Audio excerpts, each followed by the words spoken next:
So it is the middle of the night and I thought I just want to sit down and film a video, and what better video to do for this channel than a Glitterature, because that is the most requested video.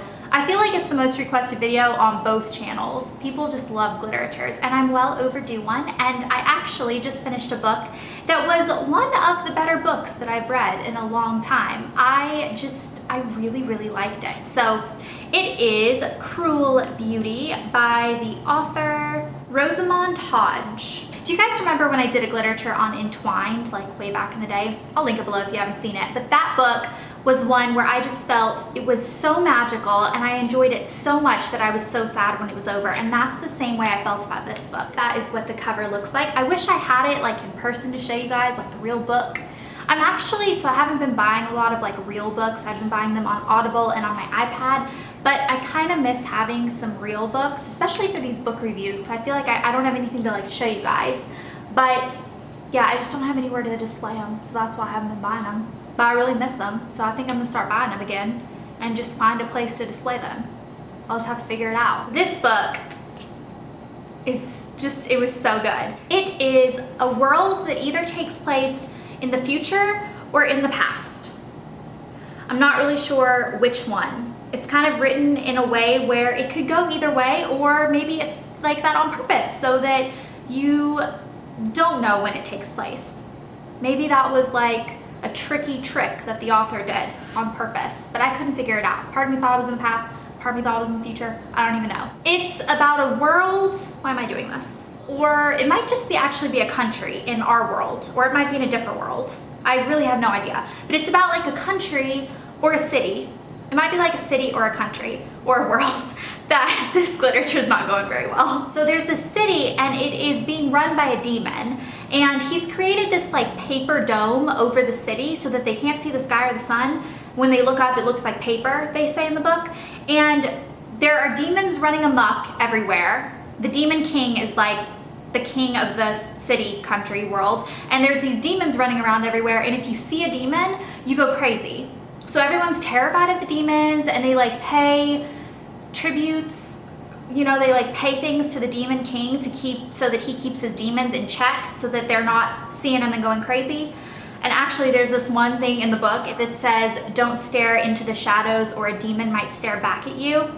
And let me just say, that has scared me. Like the other day, I was like walking to my front door and it was nighttime, and my front door has this long hallway and it doesn't have any windows or anything, and my light wasn't on, and it was so dark I couldn't see the door, and I was scared because I was like, what if a demon looks back at me? I got like really, I turned on my light, like I didn't even walk to my door. I just wanted to check if it was locked. It was nighttime, didn't even make it to the door, and my hallway is only about 10 feet long, so, and I'm an adult, and it scared me. There's a group of people who are scientists in the book, and they have grouped together and they're trying to figure out how to stop the demon through science. So they believe in science, and they believe that there's a way to stop the Demon King and in turn stop all the demons and remove the paper dome around their city world and become free and go back to worshiping their Greco-Roman gods, which is what kind of makes me think that it's in our world and it's in the past, because they believe in the like Roman and Greek gods.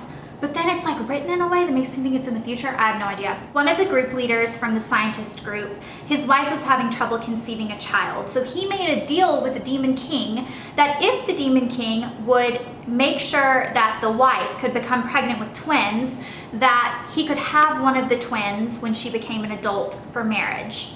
So basically, he bargained with the demon by saying, get my wife pregnant and I will keep one daughter and you can have the other, which is like a great bargain, right? And the Demon King was like, sounds good to me. I need a wife and I can wait 17 years. That's fine.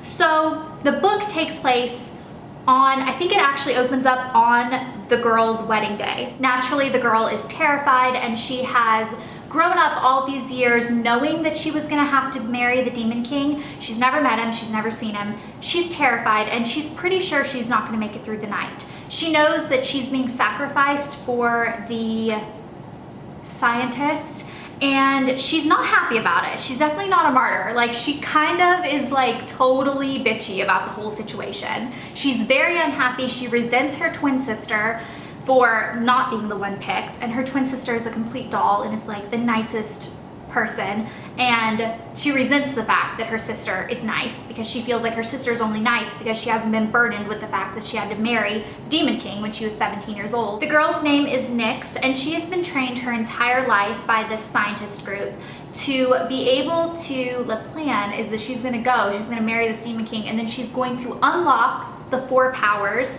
earth, air, fire, water, that are apparently in the palace, and they're like in special objects, and she like has these little like symbols that she does in the air, and they unlock the power. And their theory is that if she can unlock all 4 of them, the Demon King will lose his power and they will win, and the paper parchment will be removed automatically through magic and they will win. So that's her goal, but she knows she's not going to succeed because A, the theory is not tested, they don't even know if it will work. B, they don't even know if these 4 symbols are even in the palace. And C, she's pretty sure she's gonna die like the day she gets married. Like she's pretty sure he's gonna eat her or something. So she gets dropped off at the door of this palace. Her dad basically says, see you later, drops her off at the door. She gets married to a statue. The Demon King doesn't come to the wedding. She actually gets married to a rock in his stead. And then she gets taken to the palace and dropped off at the door by herself. And she walks in all by herself. She's never been in the palace, obviously no one has. And she meets the Demon King. And long story short, this isn't a spoiler because this is what the whole book is about. She falls in love with the Demon King. He's not as bad as everyone says, even though he is a Demon King and he is evil. But over the course of the book, because this all happens, like everything I just said happens like the first chapter.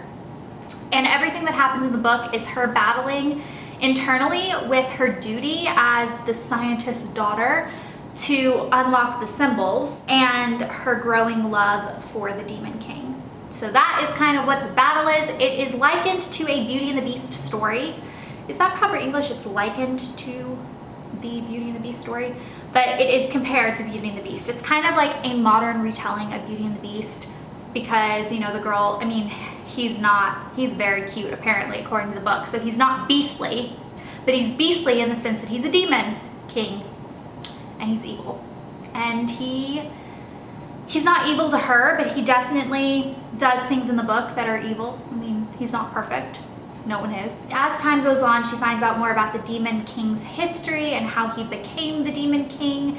She learns more about him, and she learns that he is also under a curse of his own, very much like Beauty and the Beast, and she wants to break the curse. So that's all I can tell you because I don't want to like spoil it, and I don't want to tell you the end because it's good. It's not something, I don't think that's supposed to be written into a sequel. It kind of, you know, ended not on a cliffhanger. It ended very well rounded and I was very content with the ending. I loved the book. I highly recommend it. If you guys have not read Entwined, I recommend that one too, speaking of. And I think the similarities, they're completely different books. They're not even comparable, except that they both have really cool castles, like palaces. They both have magical palaces, and I think that's so cool. They both have palaces with rooms that change, and sometimes things will be there and sometimes they won't, and there's magic everywhere, and they both go into a lot of detail on the home. There's a whole section of this book that's literally her exploring the palace, and I just thought that was really cool. Maybe because I secretly want to have a magical palace. Maybe that's why I liked Harry Potter so much too, because of the castle and the fact that like the staircases changed and like sometimes doors would pretend to be doors, but they were really just walls pretending to be a door. That was my review for Cruel Beauty by Rosamund, what was it? Rosamund Hodge? Yes. I recommend it. If you read it, let me know in a comment below. And if you have any book suggestions, leave them below in a comment as well, because I get a ton of suggestions from you guys.